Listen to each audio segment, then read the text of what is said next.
জবা ফুল দিয়ে কোন টোটকা করলে মিলবে নানা সমস্যা থেকে মুক্তি? সন্তানের পড়াশুনোয় একেবারে মনোযোগ নেই, পরীক্ষায় ফল শত চেষ্টা করেও ভালো হচ্ছে না, বা লেখাপড়ার একাগ্রতা আনতে কাজ করতে হবে জবা ফুলের এই টোটকা। ঘরের যে কোনো কোণে কয়েকটা জবা ফুল একটি পাত্রে রেখে দিন।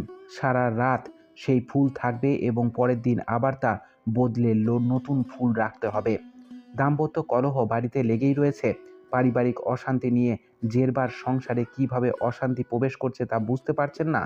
এক্ষেত্রে বাড়িতে জবা ফুলের গাছ লাগান, অবশ্যই লাল জবা। বাড়িতে লাল ফুলের গাছ বসালে এই ধরনের সমস্যা থেকে মুক্তি পাওয়া যায়। তাছাড়া প্রতিদিন ঠাকুরকে জবা ফুল দিলে পুজো করুন। শত্রুর সংখ্যা দিন দিন বেড়েই যাচ্ছে, সেক্ষেত্রে শত্রুকে জবা ফুল উপহার দিন। এভাবে হোক, একটি বা কয়েকটি জবা ফুল শত্রুকে উপহার দিলেই এই সমস্যার হাত থেকে মুক্তি পাওয়া যাবে। বাড়িতে বিবাহযোগ্য ছেলে মেয়ে রয়েছে যাদের বিবাহে বিলম্ব হচ্ছে, সেক্ষেত্রে মা কালীর মন্দিরে জবা প্রদান করুন। বাড়ির ঈশান কোণে জবা ফুলের গাছ লাগান।